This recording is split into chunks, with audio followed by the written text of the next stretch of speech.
We hear a lot of perspectives on the Mankind podcast. Inclusion of a guest is not an endorsement of their views, and the opinions expressed here do not always represent the mission or values of the Mankind Project USA.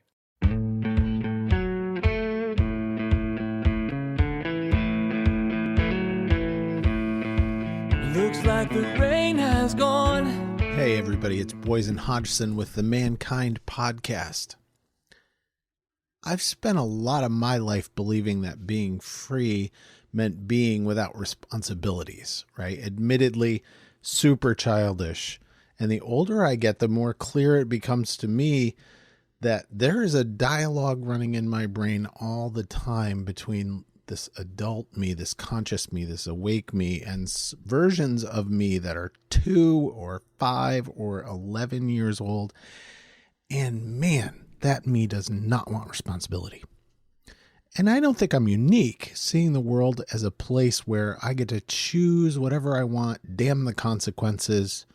I heard a lot growing up in my household, F them if they can't take a joke, and he who dies with the most toys wins. This kind of living, let's call it without integrity, without a cohesive binding that makes something whole. There are ways our culture reinforces this in subtle and not so subtle ways every day. And we can find lots of role models to look up to if we want that kind of life. So maybe there are other ways to understand freedom and embrace integrity. William Grace Frost is my guest today, and he's come to understand freedom in a very different way. He's had some profound awakenings into what a life of integrity looks like, one of which happened on the New Warrior Training Adventure, and he'll tell that story during the episode. He's taken his experience as a professional athlete, as a highly trained coach, and as a student of multiple wisdom traditions, and used it all to create a process called the Men's Freedom Formula. You'll recognize some things as a new warrior. In this episode, we talk about integrity, accountability, and freedom. William brings an incredible gifts of wisdom and presence, and he also brings a gift for you, which you'll find in the show notes. I hope you enjoy the conversation.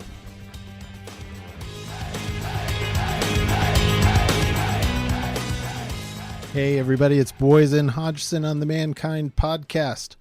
Podcast where we are, as Brandon Cliff loves to say, breaking the mold to show that there is more than one way to be a man. And I think we're doing a pretty fine job. Today, I am sitting down with William Grace Frost. And William brings a ton of experience doing facilitation and innovative team building with Fortune 500 marketing teams and organizations. He has facilitated hundreds of groups ranging from multinational corporations, nonprofit organizations, communities, even post-apartheid college students in South Africa. So he was a co-owner and senior partner at Ideas to Go. He was the firm's premier process innovation designer. We may have to talk about what that means. His imaginative work helped the company grow 10x, 800K to 8 million in annual sales, from 1 office to 3, from 4 facilitators to 14. He's designed and led breakthrough workshops for the likes of Google, Disney, PepsiCo, General Mills, Visa, Amex, Nabisco, Quaker Oats, McDonald's, Kimberly-Clark, AT&T, Bath & Body Works, Bank of America, FedEx, many more. He has certifications from a really cool array of leadership organizations, from Interplay, Body Wisdom, the Native American Council Guide Training, Family Systems Constellations, which we could talk about here, Creative Problem Solving Institute, and CTI, the Coaches Training Institute, and the Fearless Speakers Institute. His current coaching and mentoring business is called Men Getting Real. William's the developer of the Men's Freedom Formula, which is a step-by-step approach to gaining emotional freedom by focusing on living a life of integrity. We're going to talk a lot about that today. He's the proud father and stepfather of 5 independent young men and recently a grandfather. In his spare time, he enjoys spending intimate time with his wife, Kiana, beachcombing for little treasures d'art, appreciating nature through his camera lens, traveling the world, and mentoring young men men, young and old, toward claiming their fully creative, authentic power. So I know we're going to spend some time. First, just say hello, William. Hi, boys. Is there any time left after that? That's a good one. That's a pretty good intro. We want to give the folks a little bit about who you are, right? And we're titling this something around creating a new world, men walking a path of integrity. So we're going to talk about the men's freedom formula. We have some common background, which I'm just going to expose first, which is William's a Mankind Project brother. So he's a New Warrior brother. He's been around MKP for a long time. He's been in a whole lot of I groups. So the men's freedom formula in some ways arose out of that kind of practice, accountability practice, integrity practice that we do. At the end of the show, we're going to provide a link to a free 9-page thing that describes what gets in the way of having the freedom you want and the 3 keys to getting it. So you'll learn more about the men's freedom formula and that. And right now, though, so let's talk about background. How did you stumble into or discover integrity and freedom as these kind of key motivating factors for you? Oh boy. Let me just start by saying that I'm so excited to be doing this because I've seen this work miracles in men's lives. I've seen men quit a job that was suffocating him, and then starting his own thriving business, or a man who found new love after deep grief and a loss, or I witnessed a man repair a relationship with his father after decades of animosity. Many more men, by doing this work, building their integrity muscle, all of them in one way or another created a life of greater freedom for themselves. It's not work for the faint of heart, but doing it can create miracles. I mean, I've seen it with my own eyes, and I've felt it in my heart. So I just want to say that if you're listening to this and some of that sounds good to you, you have your own issues and things you'd like to work through, this is a great place to be and a great conversation to hear. For me, integrity, first of all, integrity to me is about truth, living truth, living in alignment with who I am, who you are, who you're intended to be. And for many years, due to alcoholism and workaholism and other factors in my life, I consider myself having lived a life out of integrity. And so it became very clear to me when I went through the initiatory weekend of the Mankind Project, where I was out of integrity, and I began to aspire to being a man of integrity. And one of the key things, and I think the story that we talked about that you'd like me to tell, is that I was in a process where we were being guided through a guided meditation, a visualization. And the intention was to discover an inner ally. Some call it the spirit guide or medicine guide. But the inner ally, that part of me that would come to me in this dreamlike state, in a little bit of an altered condition. And what happened for me was I had this vision of a pure white panther.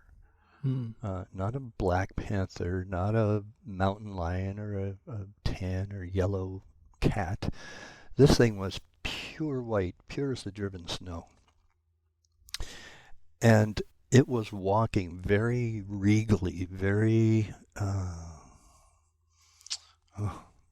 puffed out chest and just very powerful and strong. But it was walking across the top of a movie marquee of all things, not out in the jungle somewhere, but on top of a movie marquee with flashing lights and all. And it said, "White Panther, walking a rarefied path of pure integrity. And just like now, the goosebumps came up my arms and my hair stood on end, and I said, "Oh shit." Mm-hmm. What does that mean for me? And how in the world could I ever live up to those aren't words I would normally Right. even use. I mean, it's Right. like, where did they even come from, much less on top of a movie marquee with a White Panther? So I took the name White Panther as my inner ally medicine guide, and have used walking a rarefied path of pure integrity as an aspirational goal for myself, knowing full well that no one is perfect, nobody is that pure. So I hold myself to a high expectation, and of course I fall short with regularity, but I'm doing my best to live that life of pure integrity. And I've come to understand that when when other men that I see in group and the men I coach and mentor, when I see them working on being more and more in integrity, I see miracles starting to happen in their lives, and the kinds of changes and transformations that we all would like to see. I mean, I believe that we all want to be good. We all want to be better partners, better parents, better workers, better friends. We all want to be healthier, have enjoyable relationships, more fulfilling careers. We want to be free. We want to live our lives in alignment with our truest values and in truth. As probably anybody would say, that you look around, I mean, the world's in dire need of men with greater integrity, greater empathy, greater emotional intelligence, greater accountability. And if we had that, I believe we'd have less crime, less war, less hate, less all those horrible things, and we'd have a more peaceful, kind, and compassionate world. And so that's what I'm after with this course, and I'm hoping it will create more and more miracles in more and more people's lives.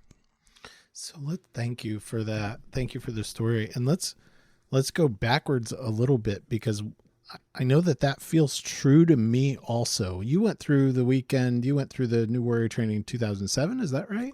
That's correct. Upstate in Minnesota. Upstate Minnesota.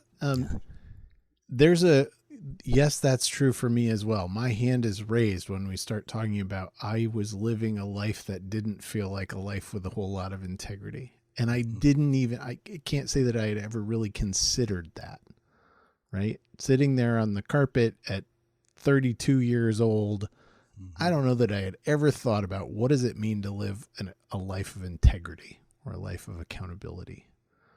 And it was, yeah. Yeah, well, when you think about it, the word integrity, everything that exists has integrity. The chair I'm sitting on has integrity of being a chair. If it were ignored for probably hundreds and maybe thousands of years, I'm not sure, but it would eventually disintegrate. Anything that you don't pay attention to, don't nurture, disintegrates over time. And so integrity is the true fabric of our being. And without it, and I think of it in men's work as being good for your word. So I make a commitment, I say I'm going to do something, and I do it. And you can count on me to follow through. And that builds my integrity muscle. And the more I build that muscle, just like going to the gym, the stronger I get, the more integrity I have, and the quieter it gets up here. The 1,000 monkeys in my head stop chattering because I'm telling the truth. I don't have to remember about the lie that I told and what was the details that I gave on that. And even in the little white lies, it's like we are what we think. So we have to be really careful. And I guess this just brings me back around to living a life of integrity, and not saying that I am, because I have enormous humility, because I fall down and have to pick myself up and dust myself off regularly. And I've had lots of failures in my life as well as successes. But at 70 years old, I aspire to be a man of integrity and do my best every day to follow through with that. You said it in the context of the story that you were telling, but I think that there's something interesting about the concept of freedom. And so, what we're talking about here is the men's freedom formula. I think for a lot of us, for me, is like freedom is the opposite of accountability, right? Freedom is, I don't have to do anything. It's a little boy kind of voice, adolescent kind of voice. Like, I don't have to do what anybody says. I get to do whatever I want. That's freedom. What do you mean by freedom? And how has this awareness grown as you've been doing this work? Yeah, I think freedom is essentially what I was just saying. It means that I am in conscious awareness of my choices, and I choose well, and the choices I make lead to better and better things in my life.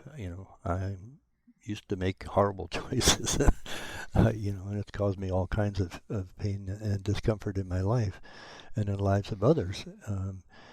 But freedom is really living in alignment with the essence of who I am. And I believe that who I am, well, number one is love, but as my wife, Kiana, often says, that truth and love are synonymous. It's like you have, I am free when I am in truth.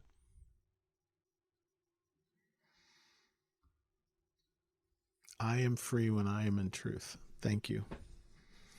So there's this aspect of freedom that we're speaking to that actually has a large degree of responsibility. Yeah, it's all based on responsibility. It's on self-responsibility. It's letting go of any shred of victim thinking to say that I am responsible for creating the life of my liking.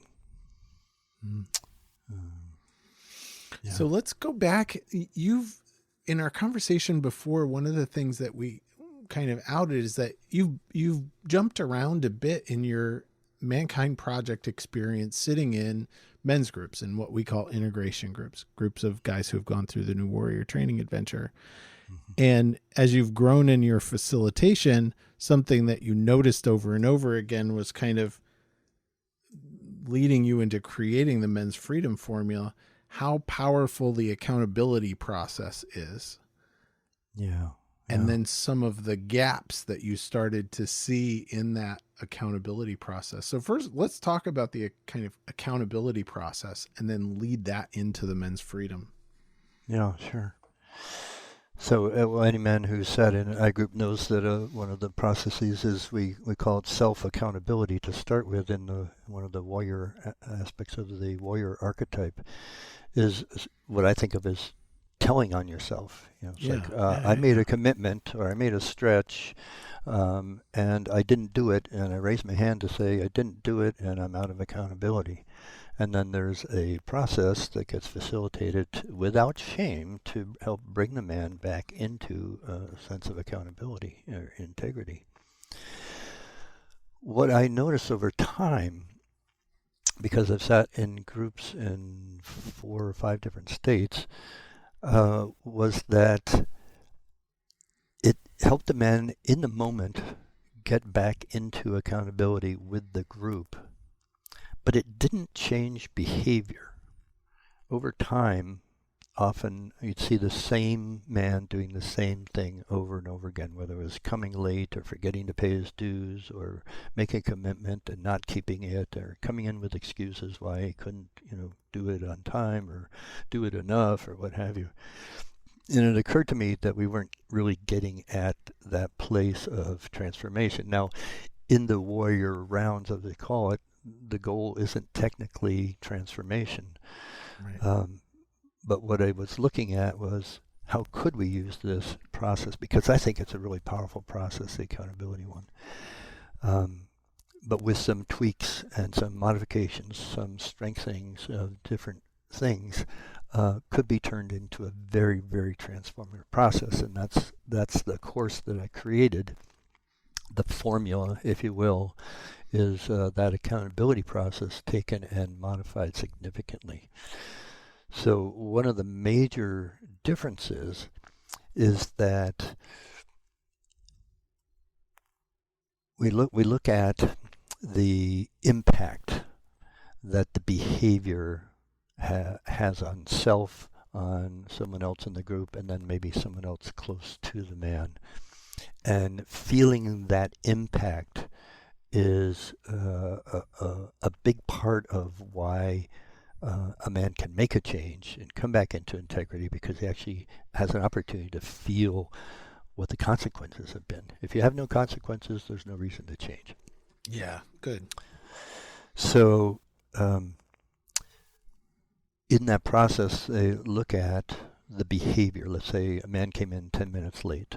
Okay, so his behavior, what was the impact of coming in 10 minutes late on your brothers? What was the impact on you? What was the impact if you come in 10 minutes late at work? What would the impact be? So you get a man to look at that impact. What I understand about psychology is that you don't truly change behavior simply by focusing on the behavior. What you have to get at is the underlying belief, which we in the men's work call shadow belief, the underlying negative belief that was developed likely in childhood and reinforced over time. That is what you have to get at in order to have long-term change. Yeah. So one of the things that I've done in the process is to switch that around so that right up front, when the man says, well, okay, what was the behavior? I came in 10 minutes late. Okay, what kind of man does that? And begin to dive into and facilitate the man into a place where he starts to recognize what's the underlying belief. What is the shadow? It's the I am unworthy, the I am unlovable, I am unwanted, I'm invisible, I am inadequate is the core belief. And then look at when you are coming from the place of believing that you are inadequate, what is the impact on you? So we're asking about the impact of the belief rather than the impact of the behavior. Does that make sense? Yeah. Yeah. So we'll go back and repeat. So frequently what we're focused on is behavior and the impact of just the behavior, the pure behavior. And this could be, what's the impact of me not putting away the dishes, right? So it doesn't have to be 10 minutes late. It's like, I have an agreement and then I do something different than my agreement that puts me out of integrity. I'm looking to get back into integrity. What's the belief that's underneath it? And so rather than the behavior and the impact there, it's what's the belief underneath my behavior and what's the impact of the belief on those around me. Exactly. Those shadow beliefs are basically, in the subconscious mind. More often than not, they're developed before 6 years old, when the personality is primarily developed. And, the prefrontal cortex of a young child is not fully developed. Plus, at that point, they are the center of the universe. I am the center of the universe when I'm 5 years old. Yes. So I see things going around me in the adult world. Mommy's behaving this way. Daddy's doing this. Daddy doesn't play with me. Mommy comes home and goes to the bottle as soon as she comes in. Or whatever it is you're noticing around you. Or those are the negative things. You could also be noticing all the positive things. But what the child is doing is, because we are meaning-making creatures as human beings, is trying to make some sense of that. And the only sense that a child can make of being neglected or abused, or not getting their needs met. It could be as simple as didn't get the bottle on time. Does it make up a meaning about myself? So rather than having the rational thought, oh, mommy was busy and couldn't get to me on time, and so it's okay. The child starts to have a belief. If it's repeated, over time, Right. The same behavior, the child starts to go, oh, gosh, maybe there's something wrong with me. Maybe I'm doing something right. Maybe, I'm not asking for what I need. Maybe I shouldn't be asking for what I need. And anyway, over time, it gets developed and turned into hardwiring in the brain that I must be unworthy, I must be inadequate, there must be something wrong with me. And that gets carried into adulthood, and then certain things happen in adulthood, and those get reinforced, or new ones get created, and those get reinforced. And before we know it, we've got this whole working brain mechanism going on, like the hardware in a computer, that you push one button, and it immediately does that operation. And what you have to do is get at what is the thing what is the button, what's the trigger that gets you into it, and once you get into it, what's the belief going on behind there, and then rather than focusing on it, because anything you focus on gets strengthened, you create a new belief and you focus on it. And that is a lot of work, because you have to do that for lots and lots of days in order to change the habit of how you think. Because the hardwiring just happens so instantaneously. So we have to subvert that hardwiring of the brain into the old behavior, into the old belief, and move it towards a new affirmative belief to replace the old one. Where in your life are you standing at a crossroads? What is the resistance that's holding you back? There is a circle of brothers waiting to meet you and stand with you in facing your next step. That is what the online Crossroads course from the Mankind Project USA is about. Facing your resistance and stepping into your brilliance. See the show notes for details. You just said a lot. Yeah. You just said a lot. So we're in limiting beliefs. We're in shadow beliefs, and I just have to shout out Murray Altman, who's another New Warrior brother who I know, who had a very elegant, beautiful. He used to get on guys about using shadow indiscriminately. What are we talking about here? Shadow belief from very early, likely precognitive, just as you were saying. Shadow belief starts to create behaviors, shadow behaviors. Shadow behaviors have impacts, but we have to go back to the shadow belief. But you said something interesting that I want to come back to, which is we don't fix it by focusing on it. Right. So say more about that. Well, there's the story of the child who says to the grandfather, I've got two, or maybe it's the grandfather says there's two wolves inside of us, and right. One's bad wolf and the other's a good wolf, and which one, when they fight, which one lives? And the answer is the one that you feed. And it's the same with brain chemistry, is that whatever you put your energy and intention on, that's what gets stronger. And so I use the analogy of, if you break your arm and put a cast on it, and that cast stayed on there indefinitely, if you took it off eventually, what would the arm look like? Well, it will have atrophied, right? The muscles dissipate and disintegrate. And it's the same thing when you look at the brain chemistry. If the hardwire goes, stimulus, response, and that response is based on a belief that I'm inadequate, or I'm not wanted, or unworthy, or unlovable, then the behavior is going to be a negative outcome. And so what we have to do is leave it alone, do our best to ignore it, and when it does come up, instead of putting any energy towards it, put energy on the new belief instead. I'm working with a man now who right now is committed to 16 to 20 times a day saying his affirmation and doing it standing up and using body language and everything, and audio taping it for himself and videoing himself doing it, and just doing all kinds of things to keep repeating that positive new affirmation because the old ones are so strong. Did I answer your question?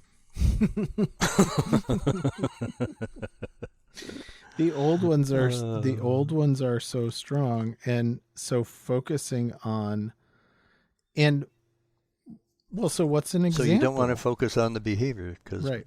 focusing on it is only going to strengthen it. So what's an example of a new belief, and how do we start to rewire these old kinds of beliefs? Like you just brought up an example of a man with an affirmation, and we don't have to share a man's affirmation in this, but well, I have a whole list that I developed with the Men's Freedom Formula that has core shadows and then core affirmations. And so core shadows are like the ones I said. And the basic one for men is, it all comes down to, in some way, shape, or form, I'm inadequate. I'm not enough. I'm unworthy. I'm broken. I don't matter. I'm invisible. I'm powerless. Those are all core shadow beliefs, very common with men that we discover when we do this work. So the affirmations can be as simple as the reverse of those. So I am worthy. I am lovable. I am loving. I am loved. I am wanted. I am seen. I am valued. And for each man, it's key to whatever that core wound was that he got in childhood. And we all get a wound. Even with perfect parents, we get a wound. But I'm inherently good. I'm resourceful. I am significant. I am responsible. I am whole and complete. The man that I'm working with that I mentioned, his is, I am healthy and whole in body, mind, and spirit. And that's what he's repeating to himself 16 to 20 times a day. And there was something really good. There's something else that you said in describing that, is that he's doing it in multiple ways. And I get to see you. Our listeners don't get to see you, so I get to see your body language as you're doing this. He's doing this in multiple ways. He's standing up. He's moving around. He's doing this in a somatic way, right? He's embodying this. Yeah. Well, we all learn with different styles, but it's good to connect with all of them. So, for instance, we definitely always, with the men's work, we want to get men into their bodies. So in this case, he's saying, when he says in body, mind, and spirit, he holds his belly for body, he holds his mind for mind, and then he puts his arms up over his head for spirit. And so he's actually feeling it, because affirmations, as all the research shows, just saying it isn't enough. You actually have to feel it and feel what it would be like if it were actually true. And that's the goal that you're after. So when you can embody it, then your body begins to understand that that's true for you. Writing it down could be another way. I used to write up on the blackboard, I will not break windows, and write 100 times, the behavior that you will not do. For some people, writing in a journal is a really critical piece to doing it. So just writing it over and over and over again. Others are auditory, and so audio taping yourself, I am healthy and whole in body, mind, and spirit, and repeating that 20, 30 times into a microphone, and then playing it to yourself, especially as you're falling asleep at night. Doing it in front of a mirror for visual people so they can see themselves, or videotaping, any number of ways to do that.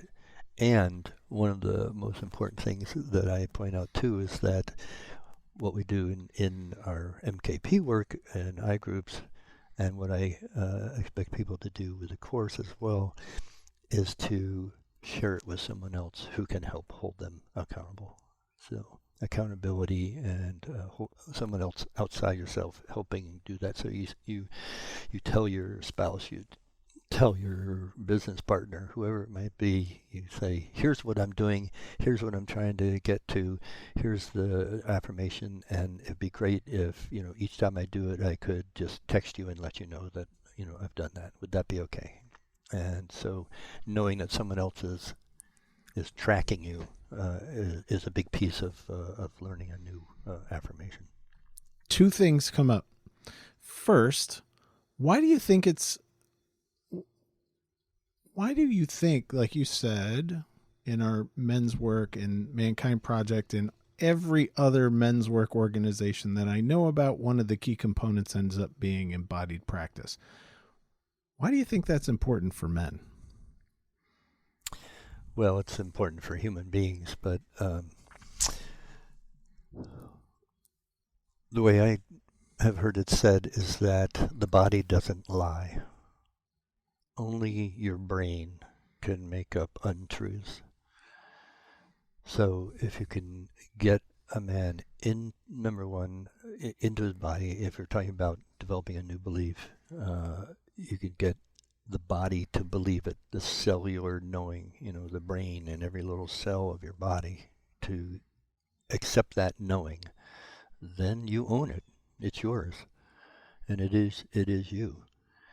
The other piece about, somatic experience and embodiment is that it's where we store up our traumas and our wounds.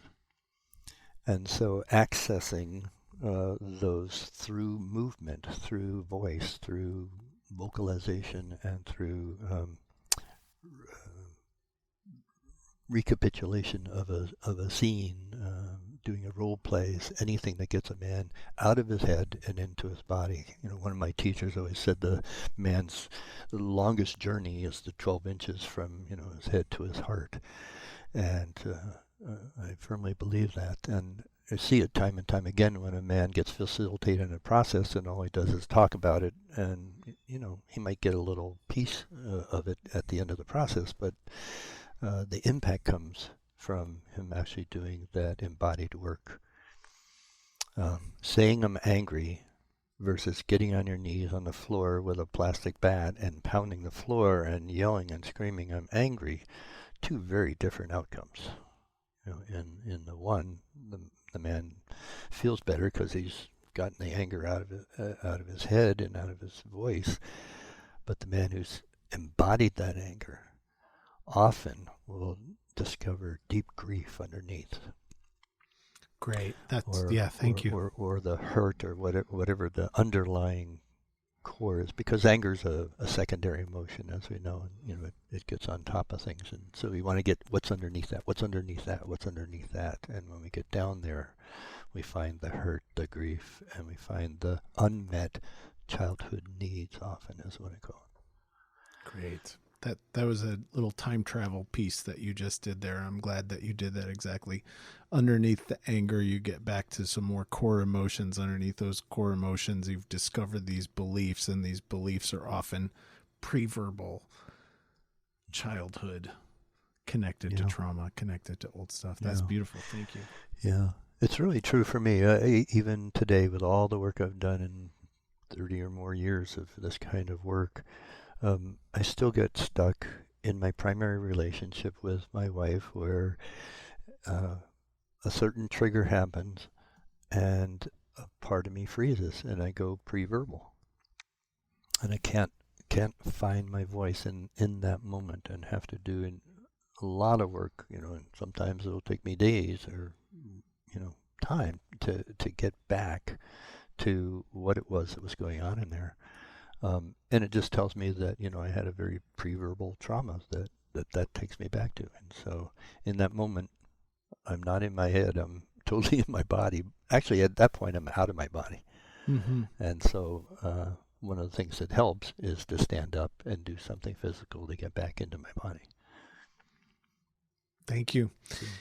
And commentary that I have also is this idea for men that from a young age, I was certainly taught that domination of my body was where it's at as a man, right? So any discomfort, any pain, anything uncomfortable going on in my body, suppress it. Learn to dominate it and view my body as something like separate from myself that I have to have control over in order to be a real man, right? But what I keep learning through men's work again and again is like, it's the soft being of this humanness that it's important to reconnect to. And only then can I actually understand what I'm feeling, understand what I'm going on. I shut myself off from a whole rich world of information by shutting myself off from my body. Yeah. Well, one of the things that I love about my body is that when something true, essence, divine is spoken or I see, the hair on my arms literally stands up and I get what I call angel bumps all over my body. I get these shivers that just go up and down. And it could be as simple as I see a father and a son in a beer commercial, and father puts his arm around the son and suddenly my arms just go, crazy. Or I'm standing in circle with men and we go around and we notice that and we declare that we are all clear of charges with one another. And I realize that I'm sitting in a circle of men who, it just happened now, in a circle of men who are clear with one another. And I think, how rare is that out in the world where you can say, I'm not holding any negative energy towards any of these men, and I feel safe, I feel held, I feel contained, I feel sacred.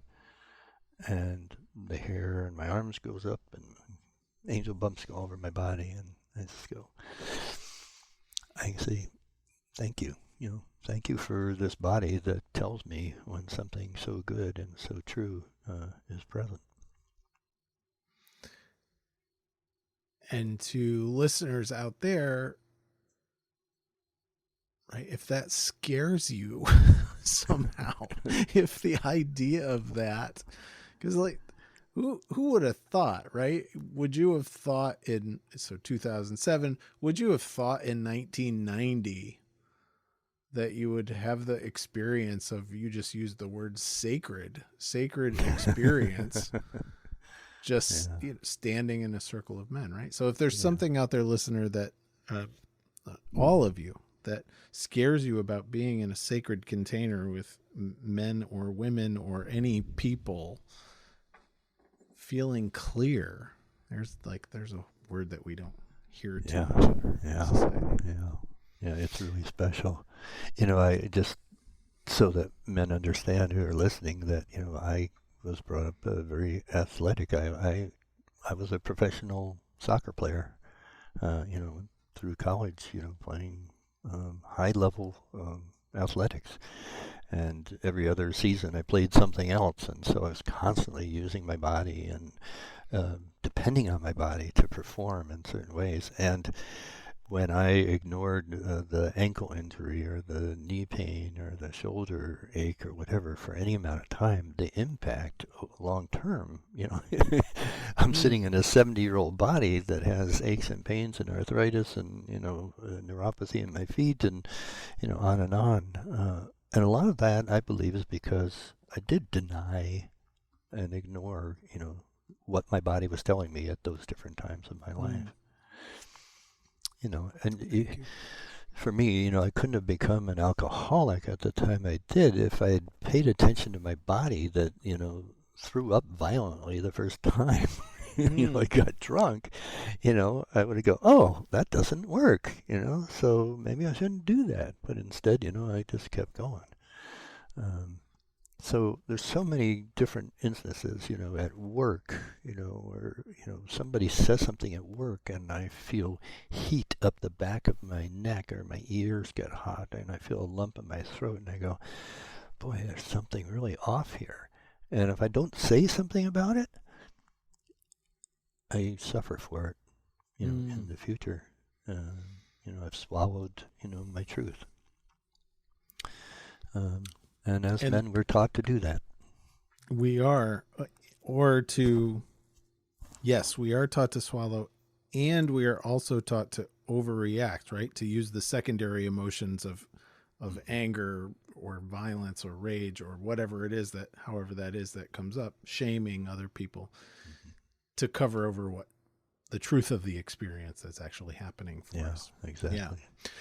So let's go back to talk about the Men's Freedom Formula and the course that you offer on your website and the free guide that you have. So tell us a little bit more about the guide. We will have links to it in the show notes below.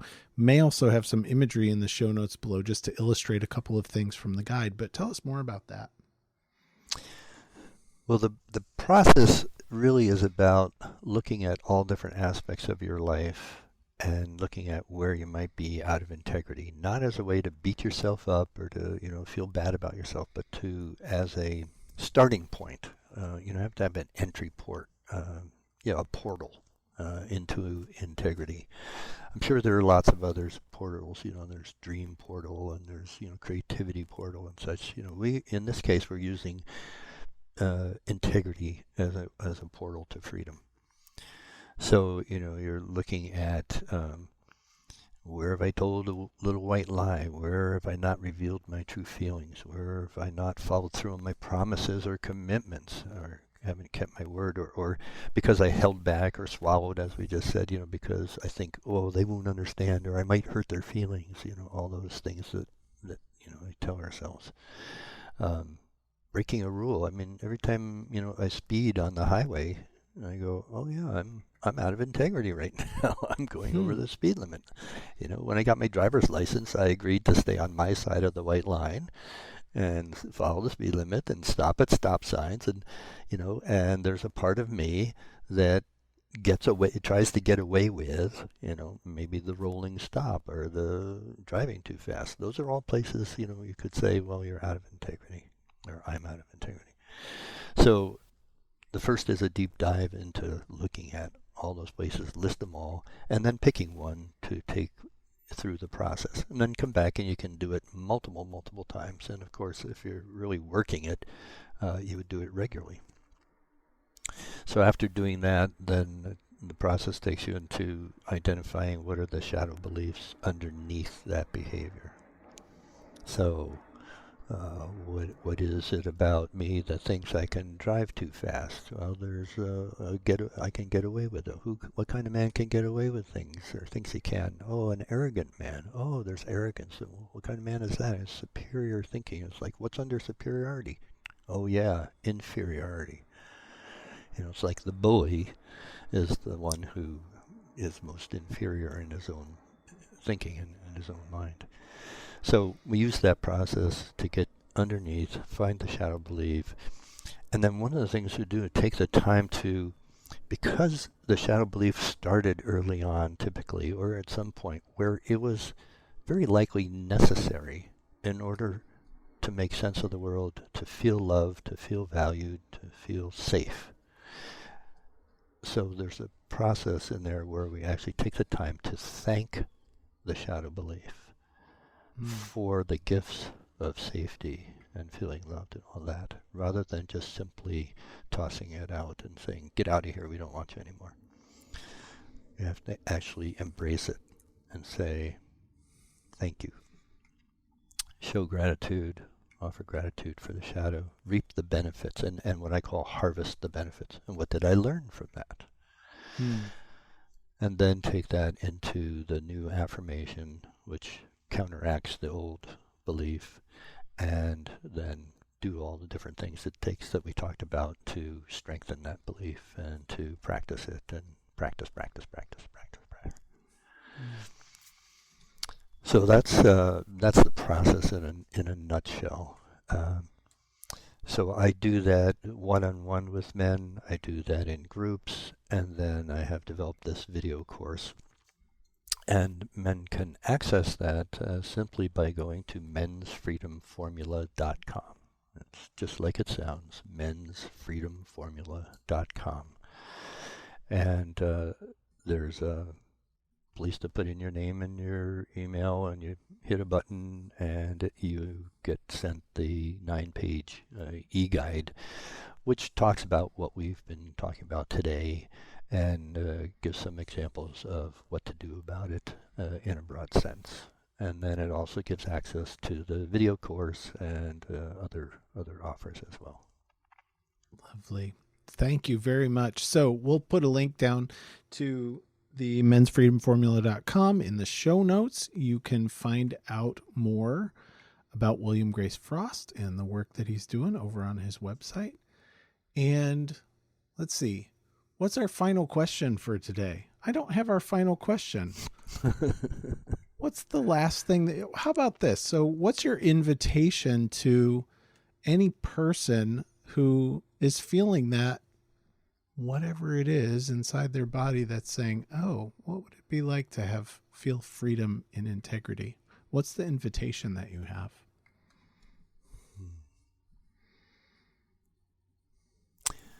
Love yourself, and the way to show yourself that you love yourself is to commit to aspiring to integrity.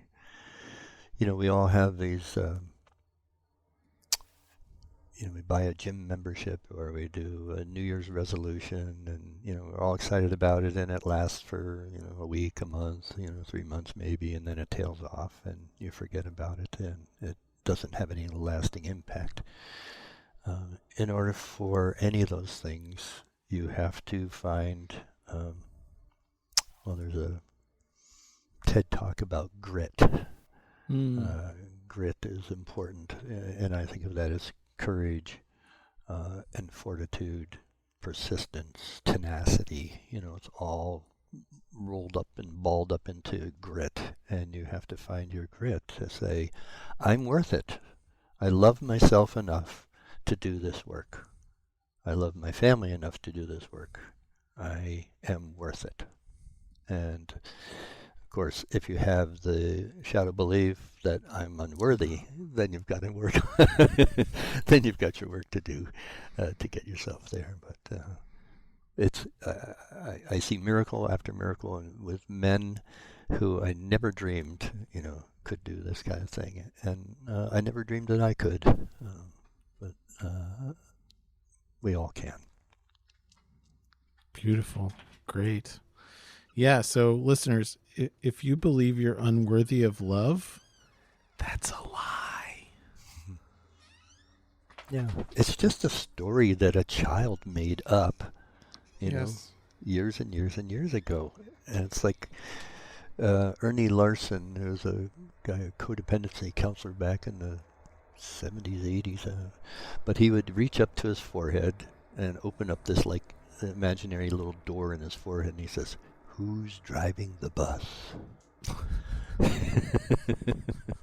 And in that case it was either the alcoholic or the codependent or whatever, but it's the same thing for, do you want a 5-year-old who believes that he's unworthy managing your life? Do you want him driving your bus? It's like, no. But what the course does, what the accountability process, what integrity does, is it takes that shadow, which I think of as living behind my head, where I can't see it, and this is why it's powerful to do it in the men's groups, is I can bring it out front and shine a light on it. And shadow does not live in the darkness. And when I share it with other men, boy, my arms just went electric. When I share it with other men and speak it without shame, it's transformational. And it will no longer drive your bus. It may not ever go away, but it won't control your behavior. Thank you, William Grace Frost. It's been a pleasure hanging out with you. Thank you, boys. It's been just a huge pleasure for me. I feel honored and seen and valued and appreciated. That's the good stuff. Yeah. Look below in the show notes for links and find out more. Thank you. This has been another episode of the Mankind Podcast, produced in association with the Mankind Project USA. We have been your hosts, Paul Newell, Boyson Hodgson, and myself, Brandon Clift, and we want to thank our guests for joining us today and imparting their wisdom from their experiences in this amazing journey called life. If you want to find out more about today's guests and support them in their mission, you can find links to them in the show notes. Now, if you have found gold and insights that you believe could benefit your loved ones and those you care about, be sure to share it with them. And of course, we are always grateful for a rating and review of the show on iTunes. Now, we've got to give special thanks to our back-end team, producer, editor, and audio ninja for the show, Michael J. Russer, and Don Huff, who takes care of our graphics and promotions and pretty much makes us look pretty. So, of course, thank you, Don. Now, above all else, we've got to thank you, the listener, because through your attention and your support, you have made it possible for us to let men all over the world know that they are not alone and that there is more than one way to be a man. And if something in this episode has touched you, then perhaps it is the call to action to get involved in men's work. With live trainings happening constantly and in-person trainings happening all over the world, the Mankind Project definitely has something for you. Now, if you've enjoyed the music in this episode and all of our episodes, be sure to check out Jim Donovan and the Sun King Warriors. I have links to them in the show notes. And lastly, just know, what it means to me to be a man is completely different than what it means for you. What it means for Paul, what it means for Boyson, that is the beauty of this journey. So if you are looking for guidance, support, and community as you begin to unpack and dive deeper into your men's work journey, then you know where to find us. Same place, same time, next week. Lots of love. We'll see you then.